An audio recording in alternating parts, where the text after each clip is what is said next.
The data's a tool, just like construction, any other tool. And if people aren't using it, we don't know if they're using it well. We don't know how to use it. We don't know the best way to use it.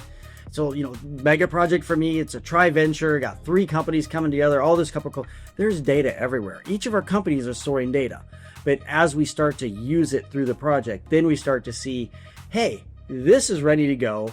We need to refine this before we can use it. We need to change this practice a little bit here. We need to switch this out. But it all comes back down to being active in using what we have so that we can improve. On this week's show, live from AGC National in Columbus, Ohio, with Alex Belkofer and Benjamin Crosby.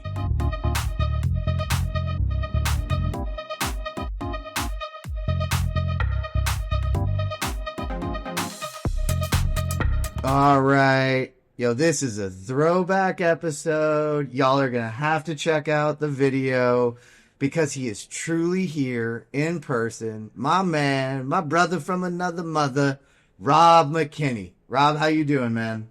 I'm doing amazing. Thank you for the opportunity to resurface and share some good stories with some good men.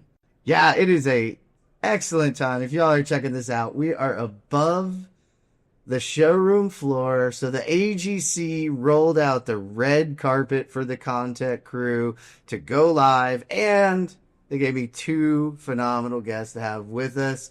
Alex, my man, right next to me, all in the McCarthy red, loving it. How you doing, man? I'm doing good, man. It's good to be back in the bus. Go Bucks. Yeah, right? You're wearing red. Is that McCarthy red? Is it Ohio State red? What red is it? Well, it's scarlet, just to be clear. But it's both. It's both. It's a little bit of both. All right. And Benjamin Crosby, we just got off the stage together. Thank you from Yates Construction. It is awesome to sit down with you again, man. It's exciting to be here. I've been able to do a couple of these before and love every chance of it, especially to be here live at the conference. The showroom's behind us, everything going on. It's super fun to be here. It is awesome. You guys know, before we dive into this interview and talk about all this crazy stuff, you need to follow us on YouTube. That's youtube.com/@the ConTech Crew. That's where we're putting out the shorts. Check us out on the socials. You gotta follow us to see what's going on. Are you trying to reach the innovators and decision makers in construction technology? Then look no further than sponsoring the ConTech Crew. That's right, we're taking new advertisers. Email us at advertising@thecontechcrew.com to learn more. All right, so above the showroom floor at AGC National in Columbus, Ohio. A little chillier than I wanted, but I could use a little bit of that chill right now. It's like nice to fly around. So I want to start with you, Benjamin. We just got off the stage. We had a really good time. Like, what's some of the things that you're seeing here at National that you want to talk about? One of the big things coming to National is getting to see all the people, right? It's a chance to connect with you all here and all the people we see all the time. Chance to hit the education sessions. Like you said, we just got off the floor talking about what every construction company needs to know about IT with some really knowledgeable folks there with us.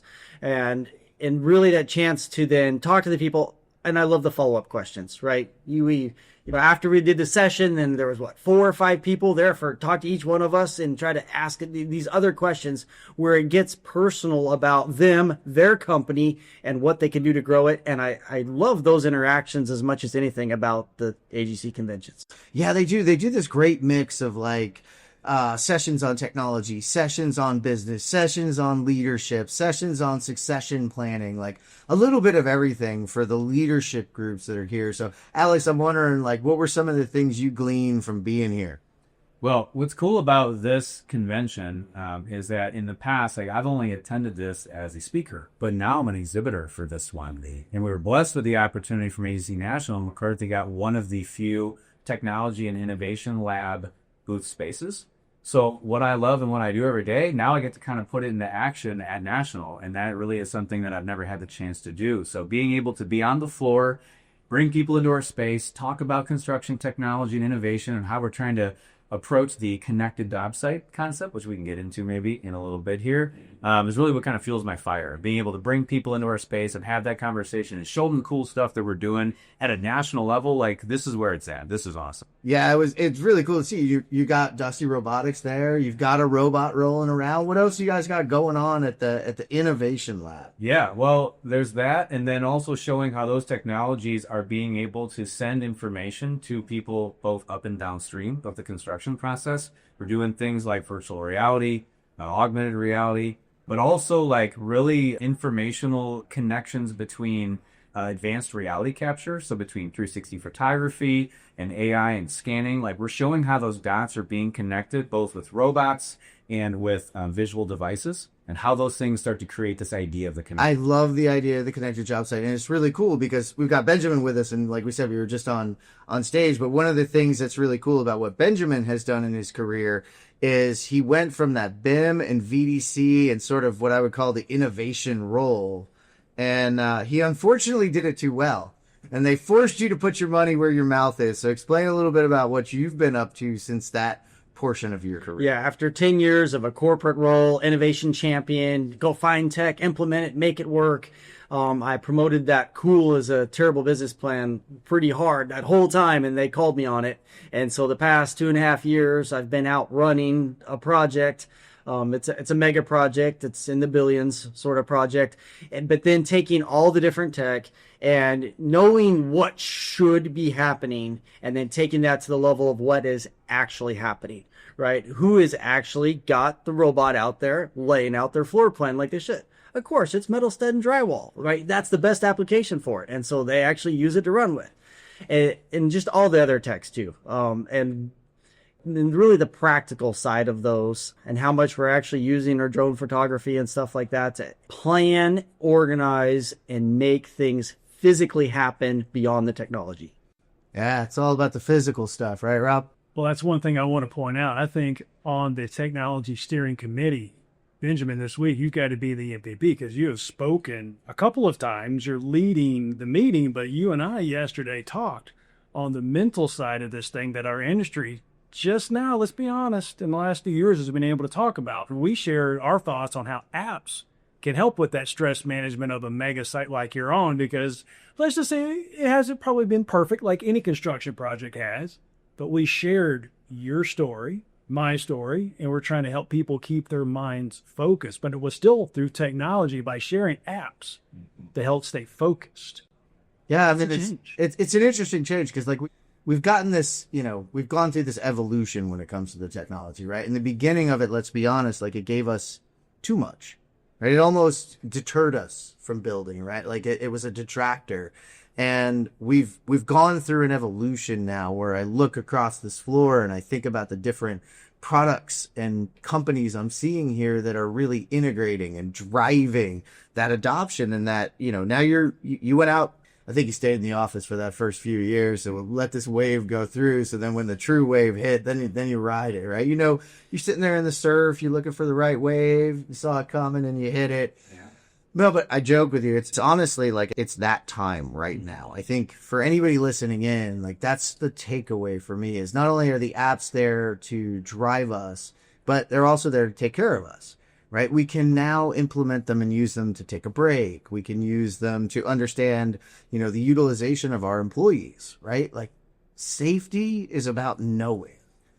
And there's so much to that right now. I'm wondering what other nuggets, because I got my Rob back. What other nuggets have you found out there today? We would talk about a nugget in general, just the whole shift. Let's be honest. We've all been coming here for quite a while. That floor right now, 5 years ago, did not look the same. 10 years ago, let's really think back. What used to be on that trade floor? It was a lot more hard products. There's still tools out there. I mean, I'm looking at the wall. We got Milwaukee, but there would have been a lot more things out there. There's not a mixing truck out there. There's not mortar. There's not a lot of the things that you would have seen. I don't know the ratio this year, but on a software level, Jeff, that floor's got to be 60%-ish software. And it's across the rainbow of the spectrum. It's not just safety. It's not just accounting. It's not just BIM. Pretty much any workflow that you want to look at, I think you could go find on that floor at this conference. Yeah, I mean, I'm sure you can. I'm interested in your take on it, Alex. Well, we've talked a lot about like culture and strategy, and the term that you always use or the phrase you've coined is right, culture, use strategy for breakfast. we're trying to promote this idea of accepting a digital culture in construction, and that's easier said than done. For years, I've talked about creating the next generation of the integrated virtual builder. That's something that we've been promoting and pushing. To me, though, when you teach more people how to use technology in their role with what they do, that then breeds that culture, that digital culture, the acceptance that technology is going to help me do my job and be more successful and give me a better quality of life as a person delivering construction services. Yeah, and that nails it on the transformation and that change, that evolution. And it's not an offense to any of the technology vendors that were out there, were there before, right? Like, technology changes and you've got to make an entrance. And how do you make an entrance? You find a problem and you solve it. And then you realize, well, I've solved a problem, but I've also created a new one. I have a data silo, or I have, interoperability issues, or, I needed to do this. And so they've evolved to take a role, and groups like Yates and McCarthy have taken the ability to look at their people, their process, and then really applied that technology in a way that integrates and drives it forward. So that's what we're seeing out here. That's why I think they're here, Rob, is, Milwaukee's here, but they're showing off a lot of technology over there inside of their tools, right? They're connected tools. Just about everything out here, even when it's not, it is still technology, right? Well, now you hear the term, the smart tool. Why is it smart? Because it actually has mini computers inside the thing running it. We've been asking for years of so that little computer there, let me ask you a question. Can you tell me how many trigger pulls? Can you tell me, now this is what I'm still waiting on. Can you put a recorder in there? Because I want to see right before that accident occurred, what was that employee doing before finger hit switch? Yeah. All the safety geeks in the room want to know that. I think they're close. Just not quite there yet, but we've been asking for years of these smart tools. What can they really do? Yeah, I mean, they're the closest to the action, right? It's If you want to do percent complete, if you want to know the progression of your job site, if you want to know leading indicators towards schedule, how many tools are working? Who's putting work in? That's going to tell you it. So I really think critically that data is going to be key. But that brings up this other conversation that's critically happening, is data. So I'm really interested, I'd say, Alex, on your take on, the state of data and your thoughts around its necessity. Absolutely. I mean, innovation is something right now that it's really pushing us to think differently, think more collaboratively, and think more holistically. I think what is really critical in this industry right now is that we've got to start harnessing better data insights to be better builders. And the data insights that we are looking for, we may not know where it's coming from. So we've got to get smarter about finding our own data, if that makes sense. We use amazing tools. We have amazing softwares. We've got amazing people. But all of that is generating some level of information or data, or we're not collecting it, or at least we're not collecting it effectively. But if we could, what more would we learn about our business to become better builders? I think that's the data is the new oil concept, is what data do you even know that you're not collecting that can make you better? So we've got to get smarter about approaching that, and I believe that we are.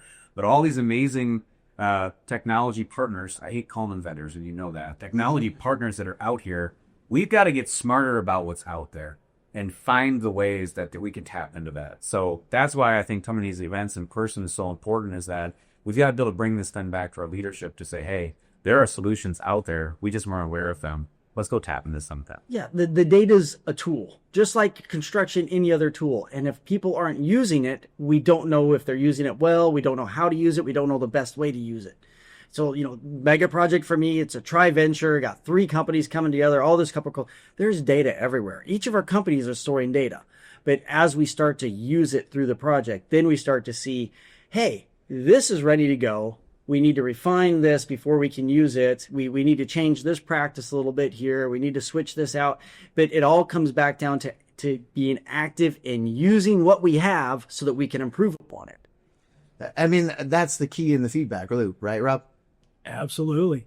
This national trend is amazing to see. But Alex, I'm curious to talk to you. You're getting close to a local event coming up where we take what you're seeing here at a little bit smaller scale. How does an event like this come into a smaller market and make an impact for what you're getting ready to do in May? How do you take this to St. Louis? Sure. Oh, absolutely. Well, you guys know I'm a big believer in trying to, take the tide to raise all the boats. A couple of years back, at least in the St. Louis and the Midwest market, we had seen a lot of local organizational committees turning into local conferences, and we felt like there was more to tap into there. We were scratching the surface of something bigger, and the idea was creating more of a sense of a connected community. So rather than trying to see a lot of these local chapters and conversations turning into just local conferences, we had the idea to stitch together something we were doing in St. Louis through the AGC of Missouri. We used to call it the DTC, so Design the DCTC at the DCTC Design Technology Conference, and we decided that let's do something bigger and better, but do it together. And so we had the idea of partnering with other organizations that were like-minded, that had some common goals around the advancements of technology to move the AECO industry forward. And we said, let's do something bigger together. And so 2 years ago, the DCTC evolved, and we turned into what now is called the AEC TechCon. And the AEC TechCon is now our annual event that is connecting the gap between design, construction, engineering, and owners. And so that whole AECO spectrum now, in partnership with AIA, with DBIA, with SmackNub, with NECA, we're bringing all those folks together, and under one roof, we're having this 2-day event to really show that the Midwest is a really prominent place with a lot of amazing things happening in the technology space. But it's not just one organization doing it. It takes all of us.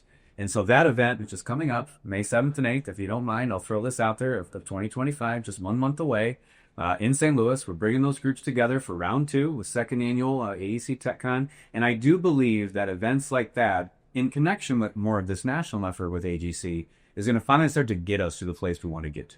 Yeah, I agree with you, because it's that think global, act local, right? We're here at the global. We're here at the big meeting with all of the different partners, with all the different organizations, with that saying that those trade partners are here as well, like that whole group. And I like that idea, but then you got to take it into a market to get some real action out of it. So, at your event, and I've been to it in its past ones, I haven't gotten to be there for what it is now. I'm hoping not this year, sorry guys, but next year I will be able to be there and participate. But I think that's where sort of the rubber hits the road, because every region, and you know this especially, Benjamin, every region's different. Yeah. Every region has its nuances, its ways of doing things. And so you've got to be able to do that. And, on that note, since we're going to do a little plugging, I do want y'all to get out there again, and we'll make sure the website's posted when we do this so you can sign up. Because I also think that, it might seem regional, but if you're from another region and you want to understand the type of work that's going on and the type of work that's coming your way, this is an opportunity to fly in, get to meet with some of the real innovators, hear from some of the real people that are rubber hitting the road, and go. So definitely sign up. But see, on our side here, we're acting global, thinking local. So Benjamin, talk a little bit about why we were on stage today and connecting this to the AGC TechCon. Yeah, our AGC IT forum then works on the conference every year. And what we're trying to do is serve all of AGC.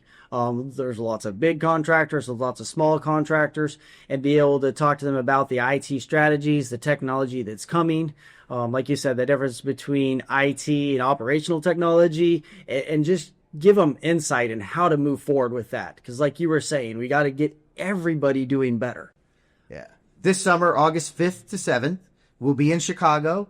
A little hint, this might be the last time we're in Chicago for a little while, but, we love Chicago. And, it was formerly the AGC IT conference, the IT forum, but it is now the AGC Technology Conference, because as a committee and an organization, we've realized that operational technology, which is what many of you who listen to the show know as construction technology, is really how you advance the field, advance the actual, particular things in construction. It's your operational technology, which is what they call it in a lot of the other industries. And then there's IT, right? We cannot forget about, say, the plumbing. The things that make the systems connect, the things that make your phones and your laptops and your tablets connect back to the infrastructure, that keep you secure, that keep you safe. We have to look at both of those, and both of those aisles need to be together so they can understand, right? I don't want my operational technologist necessarily in and building my Active Directory and my connectivity and my fiber backbones, right? Nor do I want that IT person necessarily over there figuring out what, BIM software I need to use and what, this I need to use for point solutions or reality capture 360, right? I want them to understand it. And in many companies that's a blend, we'll be honest, but ultimately they are two separate disciplines. So we get to bring them together this summer and talk about it. So join us August 5th through 7th, because it's going to be really, really, really fun and informative. So send your IT people, send your operational technology people. Rob? Jeff, that speaks to the evolution of what we've been doing for almost 10 years. We went from, let's be honest, in this industry, very little technology. I walked into this industry in 2001 where the office had computers. We had our server, the sacred, precious server with the backup tape and the backup tape to the backup tape. And God forbid someone forgot the backup tape one day in 2001 and the power went out. The whole company's down to where we're at now. That's a big progression in 20 years. Honestly, probably 10. That we think about cloud. It's been, I've been in the industry now for quite a while, and it's about the last 8 years that we've seen it really start to accelerate. And I think we're hitting this tipping point of acceleration.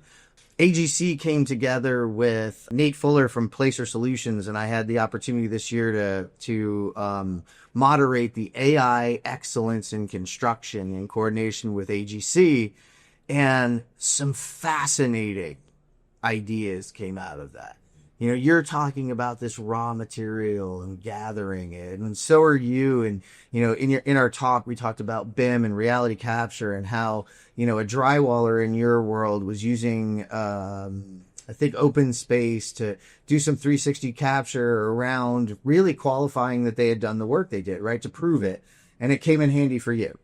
And so we're seeing these pockets of data. We've got, Document Crunch out there looking at contracts and compliance and looking for tariff issues and those kinds of things. But ultimately, what we're doing is we're coalescing what it takes digitally to build in construction.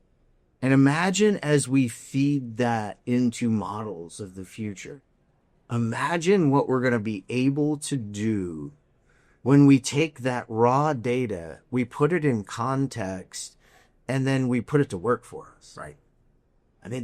They're just looking out there. You've got the Procores of the world, the Autodesks of the world sitting out here that are collecting that data. Right. But how are we operationalizing? I want to lean in on that. To me, that is the evolution of the digital builder. I do believe that we're going to have digital builder assistants that are really going to be able to help us and expand our ability to deliver construction more efficiently, more effectively, in shorter time frames. But it's not replacing anybody. It's giving them that assistant. It's giving them that extra layer of information to say, hey, we've built 19 hospitals that are basically the same as this one, and here are your durations and what you should expect. And I'm going to show you all the red flags in your process that you didn't do, because we've done 19 of these, and now this is number 20, and this one's no different. I really do believe we're going to become smarter builders with better access to our own information at the right time. All right, so see, this is where I'm going to take you one bit further. So you've got all that constructability. You've got all those RFIs. You've got all those submittals. You've got all those PCOs and change orders that happened out there, right? They came from a source. What if we can feed that back into the generative engines that drive early design and inform us? Who better to inform the model of the future than the builder of the present that's going through it today? Can you imagine that if your design software, as you're going and doing detailing or doing what you do, Benjamin, that you're learning from your past constructability consistently? Being out in the field right now, I can tell you that would have saved millions of dollars on my current project. Because you start trying to find out, well, hey, what did you do on this past project? And you're making phone calls and you're talking to these people. And that's a wealth of information. That's great to have.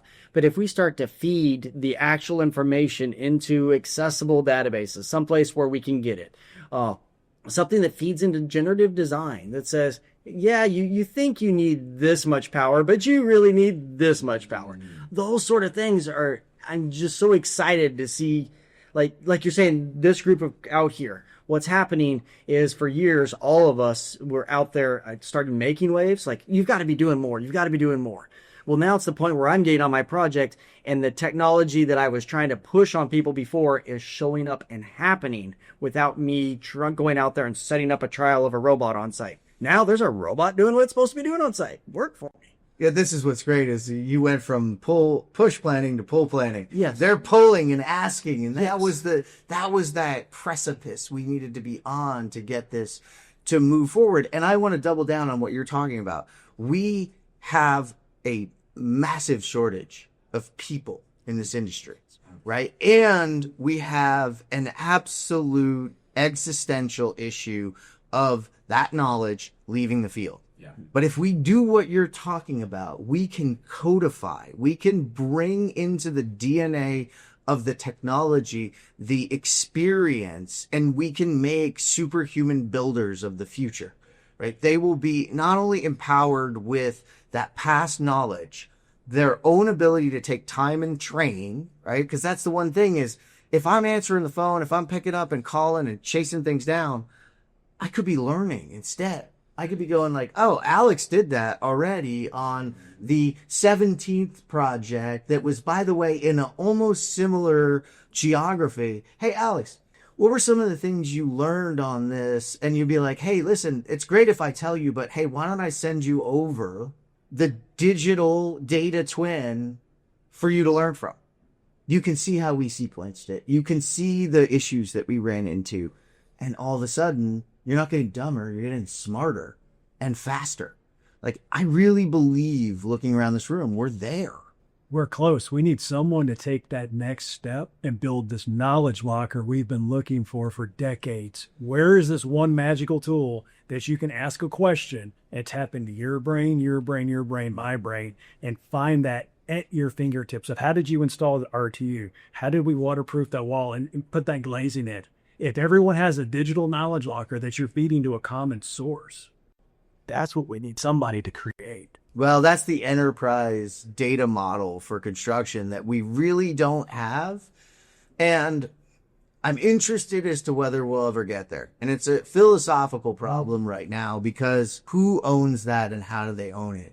Now, some of the things we're seeing, and I know this out of Procore recently, because, you know, you can opt in and they're anonymizing the data out. You'll never be able to dive in and figure out any one thing on any one project. And I think Autodesk is doing some similar things, and we're hearing that Nemetschek is doing some similar things.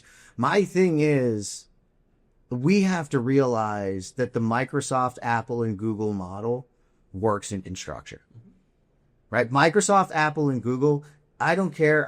I mean, we're probably all iPhones. I'm an iPhone over there. Maybe you're a Samsung, but you're running Android. But Office works on it. Outlook works on it. My Apple, I use Outlook on it. I use Word on it, right? What they realized was, you know, I'm using a laptop right here, but I can pull up, you know, and use a Mac and use Outlook.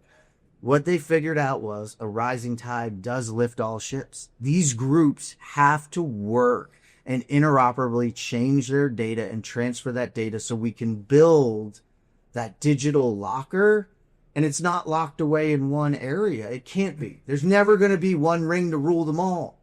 I've been saying this for years, and I'm going to keep saying it. Nobody gets to win.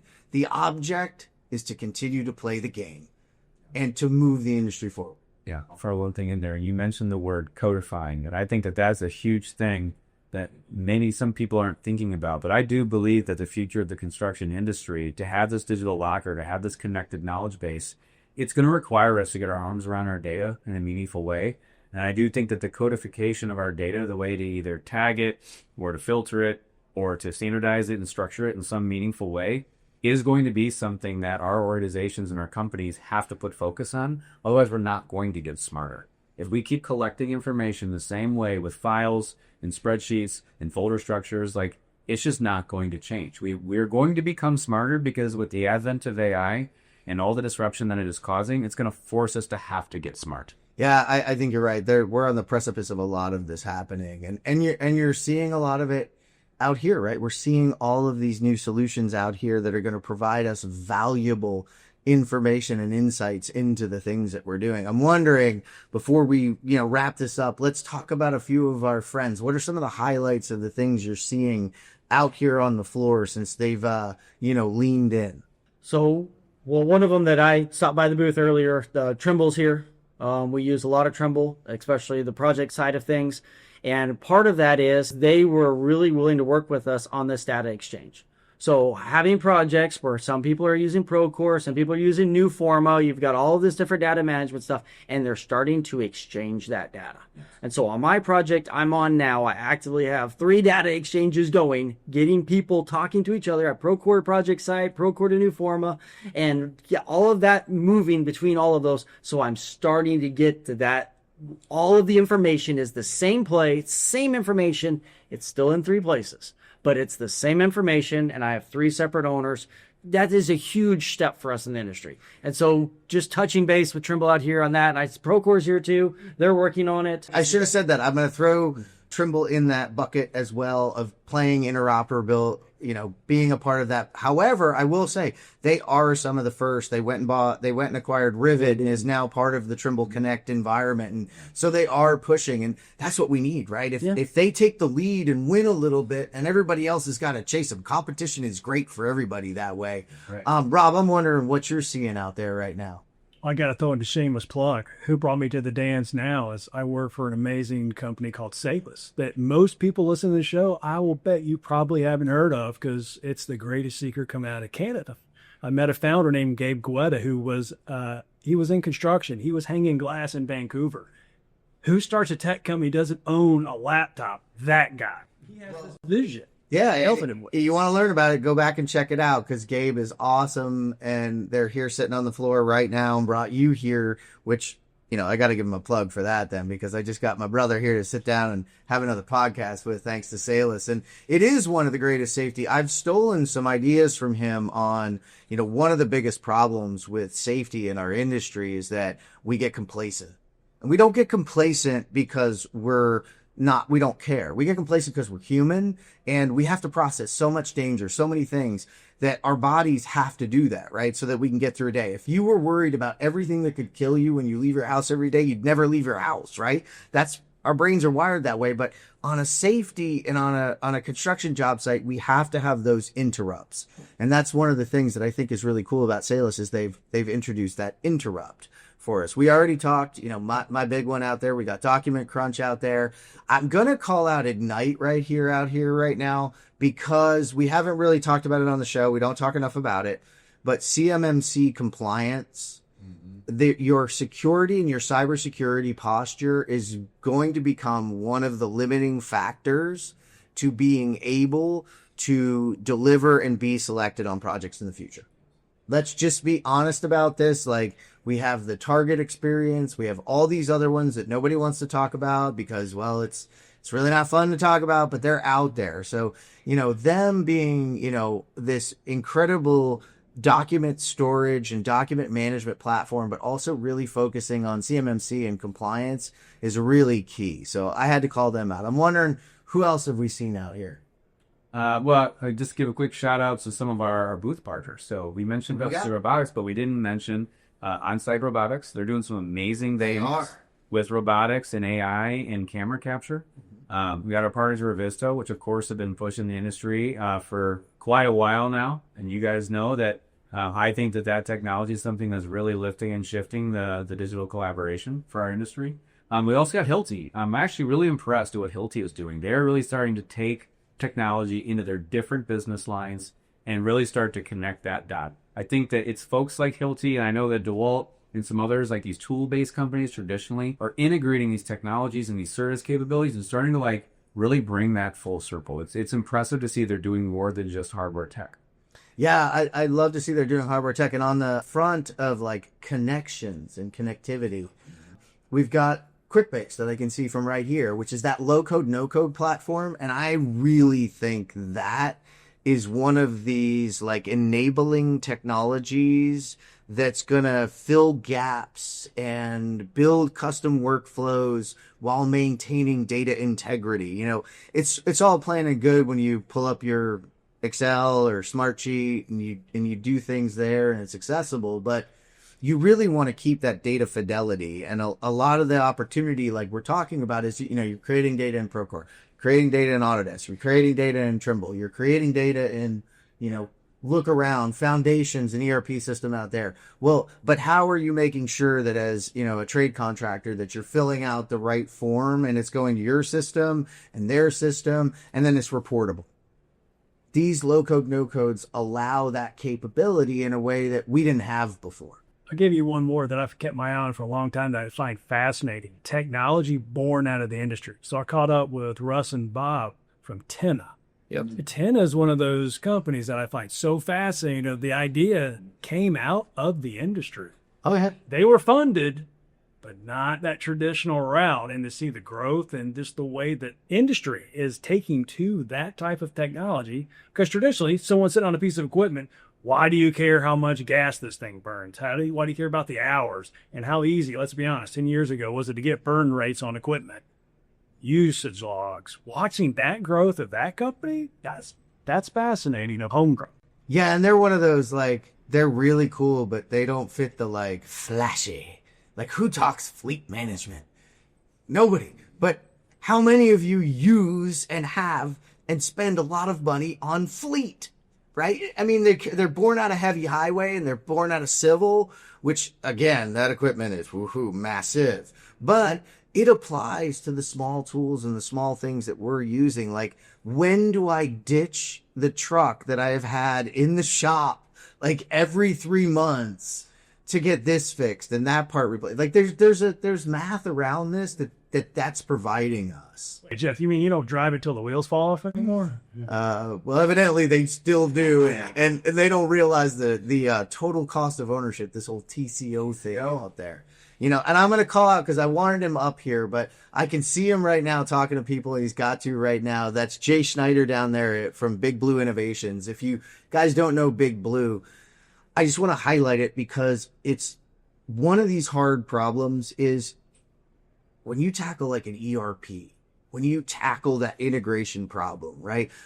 Not everybody is of the size that a Yates is. And even a Yates can use that kind of help. A McCarthy can use that outside. So we've got a lot of these service providers, consulting providers that come with years. I mean, Jay's got years of experience in the industry itself. And now they're bringing it to you to augment, right? I think that's something the listeners know from us is we're big on augmenting your teams, right? You do and build things for a living. You're great at it. You might be in an area of technology that it's not your specialty. So get somebody who is a specialist at it, but is willing to train you, is willing to teach. And I think that's critical as well. So did I miss anybody? I mean, I can't miss Milwaukee. I love me some Milwaukee out there, guys. I love that big Chick-fil-A. Hey, Chick-fil-A. What about some Chick-fil-A? Hey, you got to fuel, man. You got to fuel. Eat more chicken.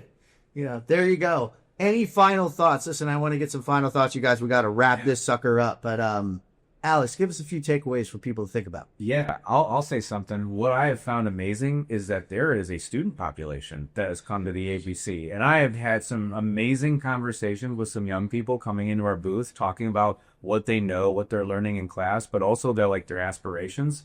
And it's amazing how much they are leaning into technology, not just in their personal life, but they have a strong appetite for wanting to know what's out there. And they're getting some exposure in class, but they want to see it in practice. And so bringing them in and showing them what we're trying to do, it's amazing the different perspective that they have because they're not close to the work like we are. We've got to start tapping into some of these younger minds as they're coming out of school. Hey, we need to fill that gap. And who better? We got to bring the students in. We got to get them excited. I agree. Yeah. Benjamin, I'm looking for any final thoughts. So for anybody who's not here this year, coming next year, I can tell you they've got pickleball courts in the back. Right after lunch today, I jumped in, played a game with a guy, got skunked, 11-2, but threw in a game of pickleball for fun. And then health safety sent us this here. They have the best swag I've seen in a while. Oh, yeah. Little first aid kit, just in a little can.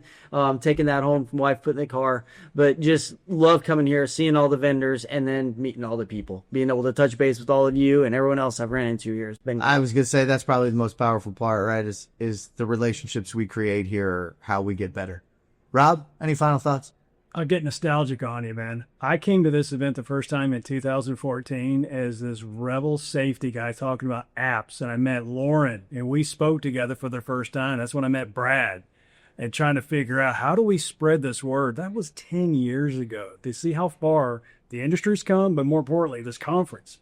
This conference does not look like it did 10 years ago. Not even close. A lot of growth, a lot of change. And there's more people out there than what look like at this table right now. That's a good thing.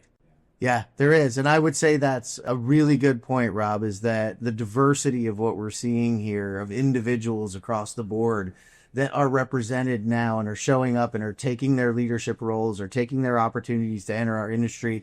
And a lot of this technology, a lot of this change, a lot of this innovation around process and the way we do things is making this industry more accessible to more people. And that's just a fantastic side effect of AGC and its investment in innovation and change. And innovation is not just these technology tools. It's the mindset, it's the people, it's the process, it's all of those things. And I'm excited. And I want to thank AGC for letting us be here today. I want to thank Benjamin. I want to thank Alex and my man Rob for joining me as another host on the show, because 10 years ago it was the ConTech Trio, and it's the crew, baby. So thanks, Benjamin. And thank you for tuning in today to geek out for our episode with Benjamin Crosby and Alex Belkofer. To learn more about our news stories, to read more about our guests, visit thecontechcrew.com. This is the ConTech Crew signing out. Until next time, enjoy the ride and geek out.